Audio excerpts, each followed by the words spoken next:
बिस्मिल्लाहिर्रहमानिर्रहीम। अस्सलाम वालेकुम दोस्तों, मैं हूँ काशिफ इकबाल। आप देख रहे हैं वॉइस ऑफ नेशन। दोस्तों, हुकूमत के आर या पार का वक्त बहुत करीब है। सियासत से बात अब हुकूमत तक आ चुकी है। क्या हुकूमत का जाना तहरीक अदम एतमाद के जरिए होगा या फिर हुकूमत इस बहरान को सर्वाइव कर जाएगी? अगर तहरीक अदम एतमाद कामयाब होती है तो क्या नक्शा होगा, और अगर तहरीक नाकाम होती है तो क्या वजीर आजम इसी जारियत से मुखालफों का इलाज करेंगे जिसका उन्होंने दावा किया है? क्या तहरीक अदम एतमाद से अपोजिशन मजबूत होगी या अपनी रही सही ताकत भी खो देगी? इन सवालों के जवाब अब हफ्तों में नहीं बल्कि दिनों में मिलने वाले हैं। सबसे पहले तो ये कि अपोजिशन की जानिब से तहरीक अदम एतमाद का आना पीटीआई के लिए किसी सुनामी से कम नहीं। एक तरफ तो पीटीआई के इत्तेहादी खुलकर सफ आरा नजर आ रहे हैं हुकूमत के खिलाफ, जबकि दूसरी जानिब हुकूमत के वजीर, MNA और MP खुलकर अपोजिशन से मिल रहे हैं और हुकूमत के पास उनकी खुशामद के अलावा कोई चार्जा नहीं। एक तरफ तो पीटीआई के इत्तेहादी खुलकर हुकूमत के खिलाफ सफ आरा नजर आ रहे हैं, तो दूसरी जानिब हुकूमत के वजीर, MNA और MPA खुलकर अपोजिशन के साथ मुलाकातें कर रहे हैं और हुकूमत के पास उनकी खुशामद के अलावा कोई चारा नजर नहीं आ रहा। खबरों और तबसरों और कयास आराइयों का एक बाजार गर्म है। इन सब मामलात पर हमारे साथ बात करने के लिए इस्लामाबाद से हमारे साथ मौजूद हैं, एंकर पर्सन हैं, बाखबर साफ़ी हैं और इक़्तिदार की गुलाम गर्दिशों की खबर रखते हैं, जनाब कंबर ज़ैदी साहब। अस्सलाम वालेकुम कंबर ज़ैदी साहब, प्रोग्राम में खुशामदीद। सबसे पहले तो हमें ये बताइएगा कि इस वक्त हुकूमत के इत्तेहादी जिसमें काफ लीग, MQM, बाप, ये कहाँ खड़े हैं?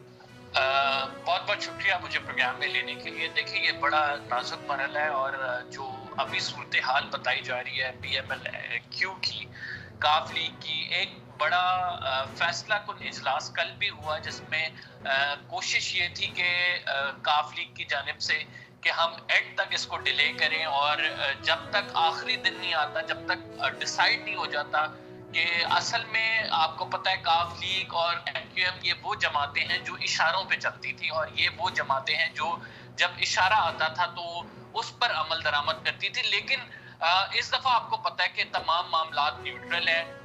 खुद जो है प्रेस कॉन्फ्रेंस में DGI SPR कह चुके हैं, मिलिट्री एस्टैब्लिशमेंट और एस्टैब्लिशमेंट की अगर बात की जाए तो इस हद तक न्यूट्रल है कि ये जो कौमी मफाद में बोलने वाली जमातें हैं जो ये कहती थी कि हम स्टेट नैरेटिव के साथ चल रहे हैं, वो हमें कहीं पे भी बोलती, खुद से फैसला करती नजर नहीं आ रही। यही वजह है कि काफ लीग के साथ जो है MQM ने मुशावरत की और कहा कि हम अपना लाए अमल जो है वो तय करेंगे। आप ये देखें कि सदम ज़रीफी क्या है कि यही काफ लीग जिसने PTI के टिकट पे अपनी सीटें जीती, उस टाइम इमरान खान का पॉपुलर नैरेटिव अडॉप्ट किया और हर मरहले पर काफ लीग ने तहरीक इंसाफ को जो है वो ब्लैकमेल किया है। चाहे वो मिनी बजट की बात हो, चाहे वो हुकूमत के साथ जो है वजारतें लेने की बात हो, या अब अदम एतमाद की तहरीक हो। मेरे हिसाब से काफ लीग एंड तक अपने कार्ड्स प्ले करेगी और चौधरियों की सियासत सब जानते हैं और इससे बेहतर सियासत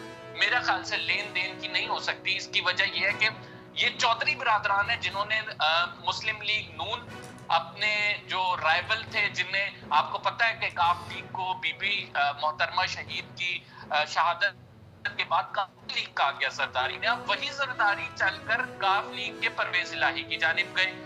तो आप ये देख सकते हैं कि चौधरियों ने तमाम लोगों को अपने घर बुलाया। खुद इमरान खान साहब उठकर चौधरियों के पास गए, तो they are playing their best और मेरा ख्याल से ये डाउन प्ले करेंगे आखिरी गेंद तक। जब तक आखिरी गेंद नहीं होगी, जब तक डिसाइसिव मूव कोई नहीं होगी, तब तक ये नहीं करेंगे, because these are the people who wait for others call. और आपको पता है कि वो कॉल्स कहां से आती हैं, लेकिन अब जो मामला है कॉल वहां से आनी नहीं है, इन्होंने खुद डिसाइड करना है। तो बड़े लेन देन है। आप देखेंगे काफ लीग ने डिसाइड करना है कि वो अगर ओपोजिशन की जानिब से उसको पंजाब की वजारत आला, क्योंकि मोटिव तो उनका क्लियर है, वजारत आला उन्होंने ले लिया, मुस्लिम लीग नून की जानिब से अगर वजारत आला दी जाती है तो क्या उनके लिए काबिल कबूल होगी? बिकॉज अगली गवर्नमेंट पंजाब में ज्यादा चांसेस हैं नून के आने के, तो नून के साथ वो किस तरह इत्तेहाद में चलेंगे? दूसरी इंपॉर्टेंट चीज ये है कि काफ लीग को अगर हुकूमत की जानिब से दी जाती है तो काफ लीग अपना पंजाब में फ्यूचर क्या देखेगी अगले आने वाले इलेक्शन में। और तीसरी इंपॉर्टेंट चीज ये है कि इमरान खान का वो जो ट्रम्प कार्ड है जो इमरान खान साहब ने रखा हुआ है, उस पर बहुत ज्यादा लोग इनिसार कर रहे हैं कि यार वो जलसा होगा तो पता नहीं क्या ऐसी चीज उसमें दिखाएंगे या क्या ऐसा कार्ड खेलेंगे जिसके बायस जो है वुज़रा भी अब कहते नजर आ रहे हैं कि ओपोजिशन खुद हुकूमत का साथ देने पर तैयार हो जाएगी। ये कहना काफी कबल वक्त है, लेकिन लेट्स सी, मुझे लग रहा है कि काफ लीग आखिरी बॉल तक खेलेगी और वो भरपूर तैयार है इसके लिए, और यही तमाम जमातों का हाल है, क्योंकि काफ लीग के डिसीजन पे बहुत सारी जमातें MQM और बाप डिपेंड कर रहे हैं, इनके अपने इजलास भी जारी है। कुछ भी कहना इस टाइम का प्लस वक्त होगा, बिकॉज आपको पता है ये ball to ball situation change हो रही है। अच्छा कमर ज़ैद साहब, ये तो बात हो गई इत्तेहादी जमातों की। इस वक्त हुकूमत अपने अरकान की वजह से भी बहुत परेशान नज़र आ रही है, तो हुकूमत के अपने अरकान जो ग्रुप बने हुए हैं, इनके मुखालफिन है, ख़ासतौर पर जहांगीर तरीन का ग्रुप, वो किसका साथ देने वाला है, वो क्या उनके साथ मामलात होने वाले हैं, क्या मामलात चल रहे हैं, ज़रा इस पर रोशनी डालिए। देखिए, अलीम खान ग्रुप की बात अगर करें तो अलीम खान ग्रुप और जहांगीर तरीन, इमरान खान साहब ने एक स्टेटमेंट दी थी कि जहांगीर तरीन कभी भी चोरों के साथ नहीं मिलेगा, लेकिन this is the modern politics. आपको ये वही जहांगीर तरीन है जिसके खिलाफ इमरान खान साहब ने केसेस बनाए थे, और जब ये राब्ते की बात कर रहे थे तो इमरान खान साहब मुलाकात करने को तैयार नहीं थे। और अब वो वक्त आ गया कि इमरान खान साहब इनको फोन करके कह रहे हैं कि मुझसे मिलो, या तो खान साहब कहते हैं कि मैं ब्लैकमेल नहीं होऊंगा, मुझे कोई ब्लैकमेल कर नहीं सकता, जिसने कोशिश की उसको साइड दीवार से लगा दिया जाएगा।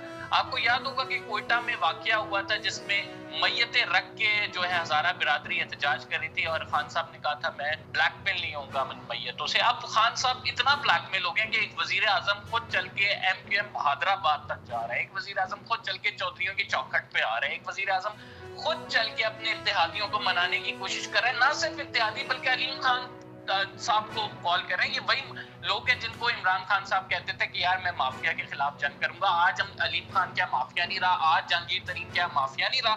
तो ये सियासत एक बड़ा you know it's a brutal business.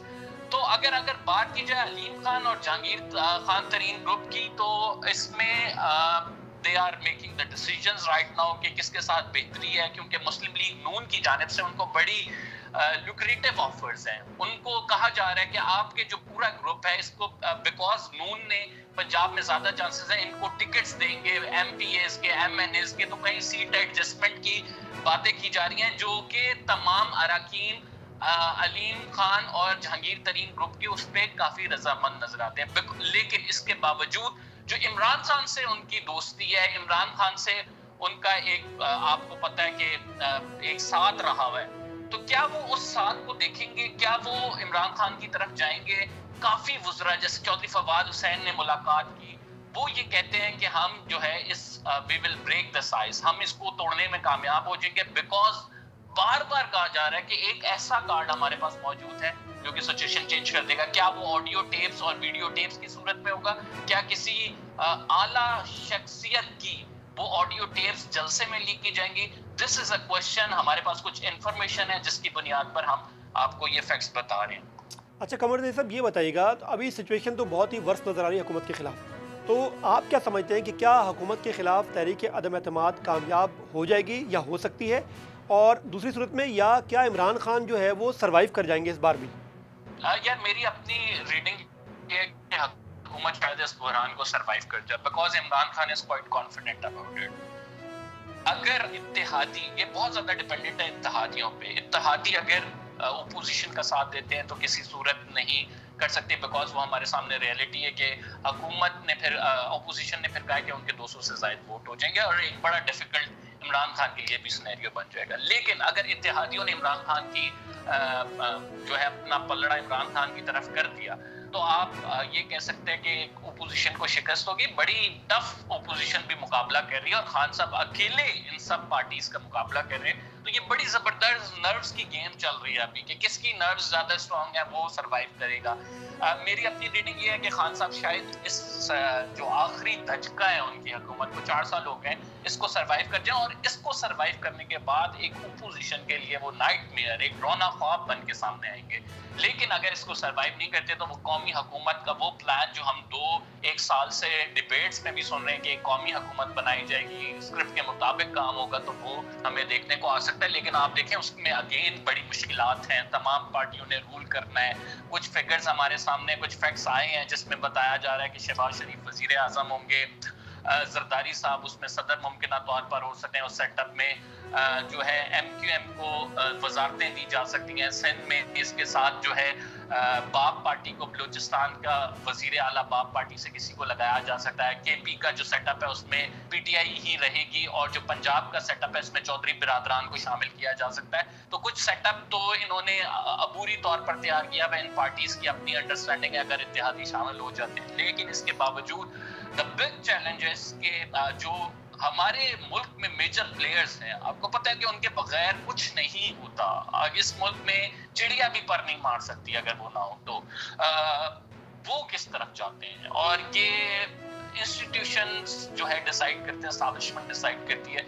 अगर खान साहब की आपको पता है कि जो कि हम देख रहे हैं कि DGISI की अपॉइंटमेंट, नदीम अंजुम की अपॉइंटमेंट के बाद जो है हालात खराब हुए थे, वो किसी तौर संभलने पर आते हैं, कोई डील हो जाती है, बैक डोर पे कोई मुज़ाकरात हो जाते हैं। तो I guess Imran Khan will survive, otherwise it's very difficult for him to survive, but he is fighting.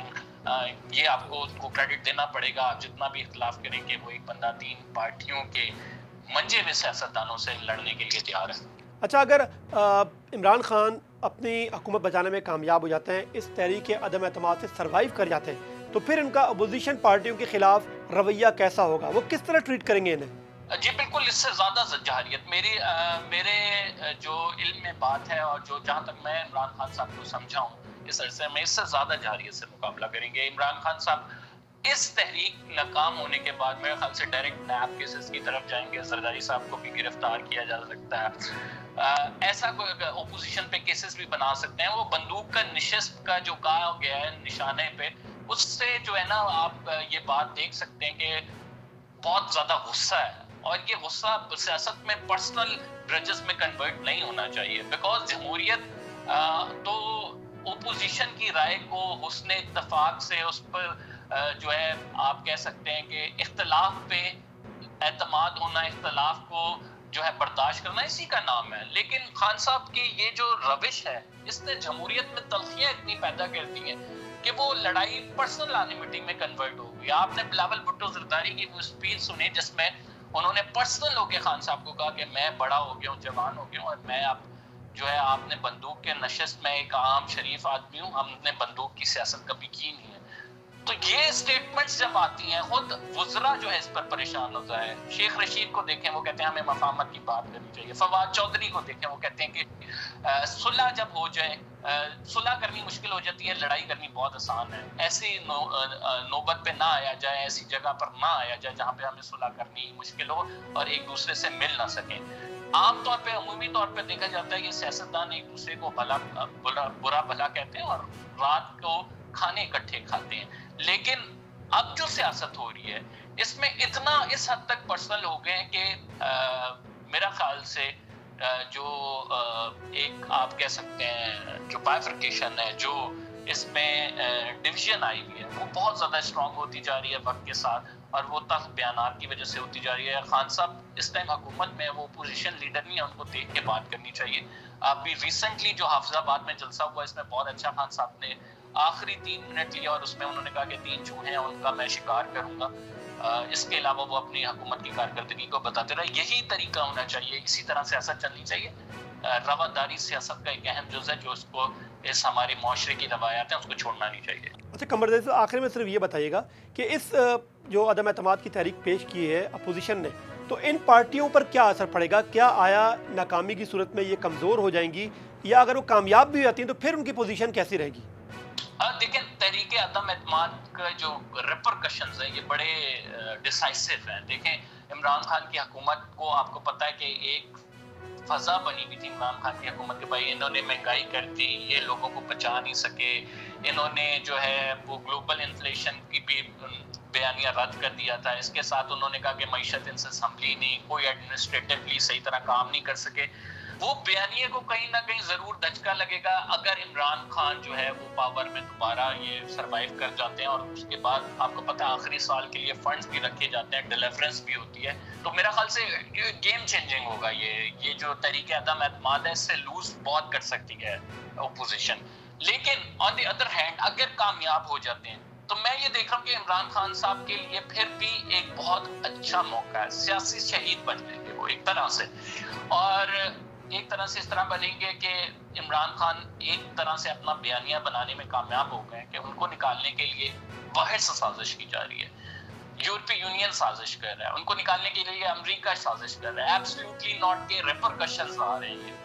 और अगर इमरान खान अपनी आवाम को ये बताने में, ये नैरेटिव कामयाबी के साथ किसी हद तक बना दिया, पूरा बनाने में कामयाब हो जाते हैं, तो एक बड़ी पावर के साथ आएंगे। बिकॉज अगर अभी ओपोजिशन आ भी जाती है, आपको पता है हालात कैसे हैं, ये मईशत वैसी ही रहेगी, इसको ग्रास रूट लेवल से सही करना है, संभालना आसान नहीं होगा। और एक मलगूबा जब बनाओ, जब आपको पता हो कि तमाम पार्टीज जिनके अपने मफादात हैं, तो मुल्क की कहाँ से, उसमें आम आवाम का कहाँ सोचेंगे, हर पार्टी अपना मफाद सोच रही होगी, तो उनको लेके चलना भी बहुत मुश्किल होता है। तो मेरा ख्याल से इमरान खान साहब के लिए इतना टफ टाइम राइट ना हुआ है, लेकिन आइंदा आने वाले दिनों में कुछ ना कुछ उनके लिए बेहतरी हो सकती है। ओपोजिशन को परफॉर्म करना पड़ेगा, हर हाल में परफॉर्म करना पड़ेगा। अगर वो जीत जाते हैं तब भी, अगर नहीं जीतते तब तो एक और टफ टाइम है उनके लिए, बिकॉज जनरल इलेक्शन आ रहे हैं, तो उसमें देखना पड़ेगा। और जो बयानियां वो ऑलरेडी बनाते आ रहे हैं, अगर ये फेल हो जाती है तो वो उसको भी किसी हद तक दचका लगेगा। तो ये हालात है, देखते हैं अब ये ऊंट किस करवट बैठता है। 29 को गालिबन या 28 को बताया जा रहा है अदम एतमाद के, 27 को जलसा हो रहा है इस्लामाबाद में। इस पावर शो पे भी बड़ा डिपेंडेंट है। तो इमरान खान साहब दावा करते हैं 10 लाख लोग आएंगे, देखते हैं नी चौक पे 10 लाख लोग आते हैं या नहीं। बहुत बहुत शुक्रिया कंबर ज़ैदी साहब अपना वक्त देने का। इस्लामाबाद से हमारे साथ मौजूद से कंबर ज़ैदी साहब, जिन्होंने मौजूदा सियासी सूरत हाल का भरपूर जायज़ा लिया और तजिया पेश किया। उम्मीद है हमारे नाजरीन के बहुत से सवालों के जवाब उनको मिल चुके होंगे और उन पर मौजूदा सूरत हाल वाज़ेह हो चुकी होगी कि ऊँट किस करवट बैठेगा। प्रोग्राम से मुझे दीजिए इजाज़त। मज़ीद ऐसी वीडियोज़ देखने के लिए हमारे चैनल को सब्सक्राइब करें, लाइक करें और हमारी वीडियो को शेयर करें। नेक्स्ट वीडियो में फिर किसी नए टॉपिक के साथ आपके सामने हाजिर होंगे। तब तक के लिए अल्लाह हाफिज़। वॉइस ऑफ नेशन की वीडियोस देखने के लिए हमारा चैनल सब्सक्राइब कीजिए और बेल के आइकॉन पर क्लिक कीजिए ताकि आप हमारी तमाम आने वाली वीडियो से बाखबर रह सकें।